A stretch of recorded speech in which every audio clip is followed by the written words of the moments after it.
कि इंसान गुमराह कैसे होता है, गुमराहियत कैसे दाखिल होती है अहले सुन्नत में। इंसान पहले मोहब्बत में तब्दीली बनता है, और इस दौर में ऐसा हो रहा है कि बहुत सारे लोग हुब्बे अली की आड़ में तफसीलियत पे कदम रखते हैं। पहले तफसीलियत क्या है? तफसीली फिरका वो था, अहले सुन्नत में था, हनफी हुआ करते थे, शाफई हुआ करते थे, मालिकी हुआ करते थे, हम्बली होते थे अहले सुन्नत से। लेकिन अकीदा ये बना लिया था उस फिरके के लोगों ने कि अली सबसे अफजल, सहाबा में सबसे अफजल। और अहले सुन्नत का अकीदा था कि अंबिया के बाद सबसे अफजल अबू बकर सिद्दीक, अबू बकर के बाद हजरत उमर। लेकिन तफसीलियों ने कहा नहीं नहीं, अली का पहला नंबर। उसी को कव्वालियों में कव्वालों ने गाया, हमारे जाहिल लोग भी इसको गाने लगे, दमादम मस्त कलंदर, अली का पहला नंबर। पहला नंबर नहीं है जनाब, चौथा नंबर है। ये किस तरह से तफसीलियत हमारे बीचों में दाखिल की गई है पोशीदगी के साथ, और हमारे लोग समझे नहीं उसको। उन कव्वालों पे नोटे निछावर करते रहे हम, अब भूल गए कि तो हमारे यहां बिदात पैदा की जा रही। और उलमा की कोताहियां ये रही बड़ी माजरत के साथ कि इस तरफ तवज्जो नहीं दी। तो तफसीली सिर्फ अली को अफजल मानते थे अबू बकर से, बाकी सारे अकीदे अहले सुन्नत के मुताबिक थे। तो हमारे उलमा ने उनको गुमराह कहा, काफिर नहीं कहा। लेकिन वो फिरका खत्म हो गया बाद में, धीरे धीरे वो अपनी वजूद को खो चुका, खत्म हो गया। आला हज़रत फाजिल बरेलवी फतह रज़िया में एक जगह फरमाते कि इस जमाने में अब तफसीली नहीं पाए जाते जो अपने आप को तफसीली कहे और ये कहे नहीं साहब मैं हूं सुन्नी, सिर्फ अली को अफजल मानता हूं। आला फरमाते झूठ कहता है, तकैया कर रहा है, अपनी बात को छुपा रहा है, अपना अकीदा छुपा रहा है, कुरेदो रावदी शिया निकलेगा। तफसीली नहीं है इस दौर में।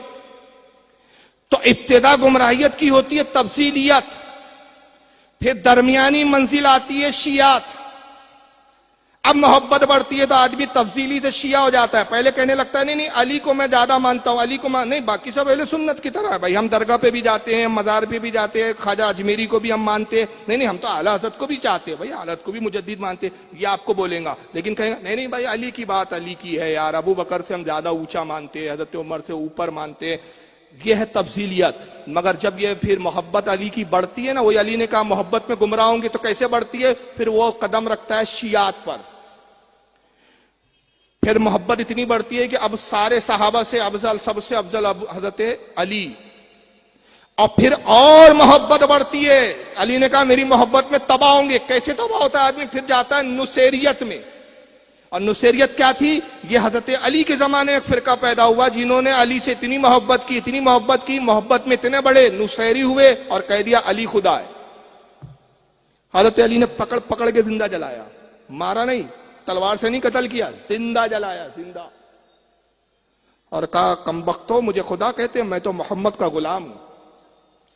जब मेरे नबी खुदा नहीं हो सकते तो मैं मोहम्मद का गुलाम होकर कैसे खुदा हो सकता। वो कितने बड़े जाहिल थे, मोहब्बत में देखिए कितने बढ़ गए थे। जब अली जला रहे थे तो कुछ एक जमात बच गई, कहा देखो इनको तो जला दिया, इनकी तकलीफें तुम्हारी निगाहों के सामने, अब भी वक्त है तौबा कर लो। तो उन्होंने कहा अली जला दो आप, हम तौबा नहीं करेंगे। आपका जलाने से तो हमारा यकीन और पुख्ता हो गया कि आप खुदा है। इसलिए कि कुरान में अल्लाह फरमाता है खुदा तुम्हें जहन्नम की आग में जलाएगा। आग में जलाना खुदा का काम है, आप वही काम कर रहे हैं। हमारा यकीन बढ़ गया कि आप ही खुदा है। कितने बड़े बदबख्त है। अब मैं आपकी भाषा में समझाऊं इसको, गुमराहियत कैसे होती है। तफसीलियत है बुखार। जब मोहब्बत का बुखार चढ़ता है ना किसी को ज्यादा, तो पहले तफसीली बनता है, और फिर ये मोहब्बत में और गुलू बढ़ता है तो फिर मोहब्बत का हैजा हो जाता है, तो ये हैजा है शियात। और फिर ये गुलू और बढ़ता है तो फिर नुसरियत में जाता है। नुसरियत को आप कह सकते हैं कि ये है कैंसर। इलाज अगर बुखार में हो गया तो बच गया, बुखार में अगर इलाज नहीं हो पाया तो हैजा होने में देर नहीं लगती, और हैजा हो गया तो फिर कैंसर होने में देर नहीं लगती। तीनों अमराज जो है मोहल्लिक है। तफसीलियत में स्टार्टिंग कहां से होती है, सिर्फ ये नहीं रह गई अब बात कि अली को अफजल माने। पहले के तफसीली साहबा पे तबर्रा नहीं करते थे, साहबा को गालियां नहीं बकते थे, कहते सिर्फ हम अली को अफजल मानते। मगर आज के जो अपने आप को तब्दीली कहते हैं वो माज़अल्लाह साहबा को गाली बकते। और सबसे ज्यादा गालियों का अगर इस जमाने में किसी को उन्होंने निशाना बनाया है तो वो है हजरत अमीर माविया रज़ी अल्लाह तआला।